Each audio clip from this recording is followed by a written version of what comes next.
Hello दोस्तों, कैसे हैं आप लोग। दोस्तों, अक्सर लोगों की ये क्वायरीज आती है कि हम यूरोप के किसी मुल्क में जाना चाहते हैं, लेकिन यूरोप के किसी भी मुल्क का हमें वीज़ा नहीं मिल रहा। हम जर्मनी के वीज़े के लिए ख्वार हो गए हैं, इटली के लिए ख्वार हो गए, स्विट्ज़रलैंड के लिए ख्वार हो गए, लग्जमबर्ग के लिए ख्वार हो गए, एम्बेसी की लंबी लंबी लाइनों में हम लगे, लेकिन उसके बावजूद भी हमें वीज़ा नहीं मिला। तो दोस्तों, आज की वीडियो उन्हीं लोगों के लिए, क्योंकि यूरोप के एक ऐसे मुल्क के बारे में मैं आपको बताऊँगा जहाँ पर जाने के लिए आपको एक तो आसानी से वीज़ा मिल जाता है, वीज़ा सक्सेस रेट बहुत अच्छा है। दूसरी सबसे इम्पॉर्टेंट बात ये कि यहाँ पे आप कानूनी तरीके से जाते हो और सस्ते तरीके से जाते हो। उसकी वजह ये कि यूरोप के जो अक्सर बड़े मुल्क हैं वहाँ पे लोग क्यों नहीं जा पाते, उसकी वजह ये होती है कि एक तो वहाँ डॉक्यूमेंटेशन बहुत ज़्यादा चाहिए होती है, बहुत ज़्यादा डॉक्यूमेंट्स चाहिए होते हैं, और दूसरी अहम चीज़ होती है कि वहाँ पे वीज़ा फ़ीस लाखों रुपए में होती है। तो दोस्तों, यूरोप के जिस मुल्क के बारे में मैं आपको आज बताऊँगा, इस मुल्क में एक तो वीज़ा सक्सेस रेट बहुत अच्छा है। वीज़ा सक्सेस रेट से मुराद ये है कि अगर 100 लोग जा रहे हैं तो 90 से ज़्यादा लोगों को इस मुल्क का वीज़ा मिल रहा है। 100 लोग अप्लाई कर रहे हैं तो 90 से ज़्यादा लोगों की एप्लीकेशन मंजूर हो रही है। एक तो वीज़ा सक्सेस रेट अच्छा है, दूसरा यहाँ पे वीज़ा फ़ीस जो है वो तकरीबन 30,000 रुपये है। यानी कि अगर 30,000 रुपये आप वीज़ा फ़ीस भर देते हैं तो आप वहाँ पे आसानी से जा सकते हैं, क्योंकि बाकी सारी चीज़ें आपको फ्री में पड़ती हैं। किस तरह फ्री में पड़ती हैं मैं आगे वीडियो में बताऊँगा। आज की इस वीडियो में देखेंगे कौन सा मुल्क है, इसके क्या क्या बेनिफिट्स हैं, यहाँ पर आप कैसे आ सकते हो, यहाँ पर आप वीज़े के लिए कैसे अप्लाई करोगे, जॉब कौन कौन से मिल सकते हो, वहाँ फैमिली को बुला सकते हो नहीं बुला सकते हो, सैलरी कितनी होगी। दोस्तों, सबसे पहले मैं आपको इसके बेनिफिट बताता हूँ, उनके बारे में आपको बता रहा हूँ। इस मुल्क की आप अहमियत का अंदाज़ा इस बात से लगा सकते हैं, इसका जो पासपोर्ट है दुनिया में 11वें नंबर पर रैंक करता है। यानी कि दुनिया में 200 के करीब कंट्रीज़ हैं, 200 के करीब मुल्क हैं, उनमें जो टॉप 11 मजबूत तरीन पासपोर्ट में उसमें यूरोप का मुल्क रैंक करता है। एक और इम्पॉर्टेंट बात यह कि शेंगन कंट्री में आता है। शेंगन कंट्री क्या है? शेंगन कंट्री में वो मुल्क हैं यूरोप के जिन्होंने एक मुआहदा करा हुआ आपस में कि किसी भी बंदे को किसी इन 28 मुल्कों में से एक मुल्क का भी शेंगन वीज़ा मिल जाता है और बाकी 27 मुल्कों में बगैर वीज़े के जा सकता है। खुद मेरे पासपोर्ट पे भी शेंगन वीज़ा लगा है। मैं यूरोप की पहले एक कंट्री में गया जो शेंगन कंट्री थी, उसके बाद में 2-3 और मुल्क गया। मैं जर्मनी गया, स्विट्ज़रलैंड गया, तो वहाँ पर किसी ने मुझे रोका तक नहीं बॉर्डर पे। पहला मुल्क जो था इटली, वहाँ पर मेरी चेकिंग हुई। उसके बाद जो शेंगन कंट्री के बाकी 2-3 मुल्क थे वहाँ पर आपको कोई भी चेक भी नहीं करता। ये सबसे बड़ा फ़ायदा होता है शेंगन वीज़े का। तो ये कंट्री भी शेंगन कंट्री में आती है और यहाँ आपको शेंगन वीज़ा मिल जाता है, तो आप यूरोप के 28 मुल्कों में बगैर वीज़े के घूम सकते हैं। दोस्तों, हम देखेंगे कौन सा मुल्क है और यहाँ आप कैसे आ सकते हो और कौन कौन सी जॉब ले सकते हो। जिस मुल्क के बारे में मैं आपको बता रहा हूँ यूरोप का, जो कि बहुत ही इंपॉर्टेंट मुल्क है, जो कि टॉप 11 पासपोर्ट्स में आता है और जहाँ जो कि शेंगन कंट्री में आता है, इस मुल्क का नाम है लिथुआनिया।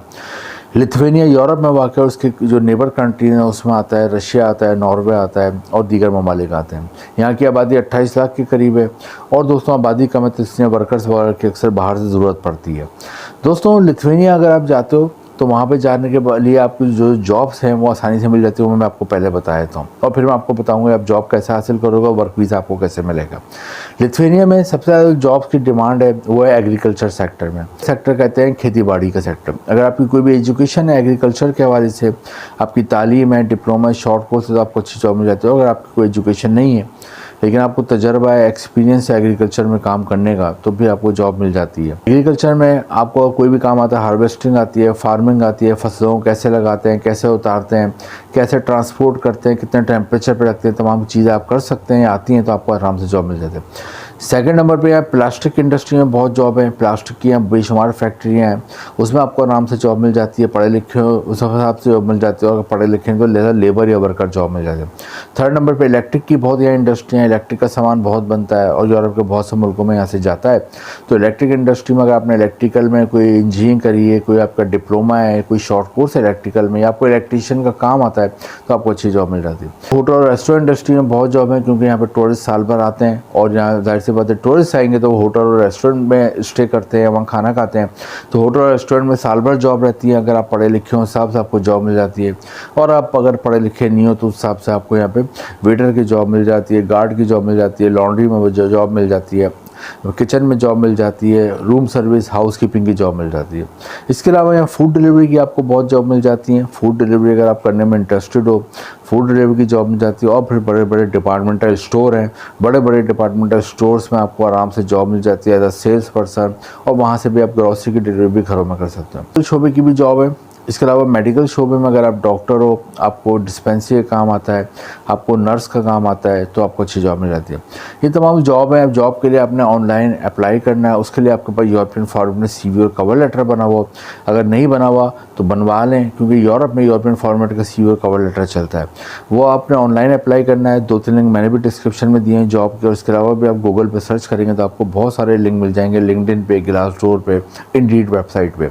वहाँ पे आप अप्लाई करते हो, यूरोपियन फॉर्मेट का CV और कवर लेटर भेजते हो, तो एम्प्लॉयर आपसे कॉन्टैक्ट करता है, आपको इंटरव्यू करता है फ़ोन पे या वीडियो कॉल पे। उसके बाद आपको जॉब ऑफर लेटर भिजवाता है। वो लेके आप यहाँ के एम्बेसी आते हैं उसके लिए, लेकिन एम्बेसी आने से पहले आपके पास जॉब ऑफर लेटर के साथ 4 चीज़ें बनी हुई हो। पासपोर्ट बना हुआ, हेल्थ सर्टिफिकेट हो, FRC हो, कैरेक्टर सर्टिफिकेट हो, NIC और फ़ोटो हो। ये तमाम चीज़ें आप एम्बेसी में जमा कराते हो तो आपको अमूमन 2 से 3 साल का वर्क वीज़ा मिलता है। आप वहाँ जाते हो, तनख्वाह वहाँ पे जो मिलती है तकरीबन पाकिस्तानी रुपये में 6 से 7 लाख रुपए माहाना तनख्वाह मिलती है। बाद में फैमिली को भी बुला सकते हो। और दोस्तों, जैसे कि मैंने बताया था कि जो लिथुआनिया का जो आपने जाना है वो आपको सिर्फ वीज़ा फ़ीस भरनी होती है। फिर वीज़ा फ़ीस भरनी है 30,000, बाकी आपको फ्री एयर टिकट मिलता है, फ्री रिहाइश मिलती है, क्योंकि जो जॉब देता है वो वहाँ पे आपको रिहाइश और टिकट फ्री देता है। लिथुआनिया आप जाते हो तो बाद में यूरोप के और आगे दूसरी अच्छी कंट्री में भी मूव कर जाते हो। बाद में फैमिली को भी बुला सकते हो। 5 से 8 साल में यहाँ पे नेशनलिटी और PR भी ले सकते हो। तो और PR और नेशनलिटी आपको अगर मिल जाती है तो फिर आप दुनिया के 150 से ज़्यादा मुल्कों में वीज़ा फ्री है, वीज़ा ऑन अराइवल जा सकते हैं। तो दोस्तों, लिथुआनिया बहुत ज़बरदस्त कंट्री है। खासतौर पर यूरोप अगर आप जाना चाहते हो और आपको बहुत अरसे से किसी मुल्क का वीज़ा नहीं मिला, लिथुआनिया के लिए ट्राई करें। यहाँ पे जो लिथुआनियन लैंग्वेज बोली जाती है, इसके अलावा यहाँ पे जो इंग्लिश भी अच्छी खासी बोली जाती है। इन्फॉर्मेटिव लगे तो लाइक करें, शेयर करें, चैनल को सब्सक्राइब करें। इंपॉर्टेंट लिंक नीचे डिस्क्रिप्शन में है। Thank you.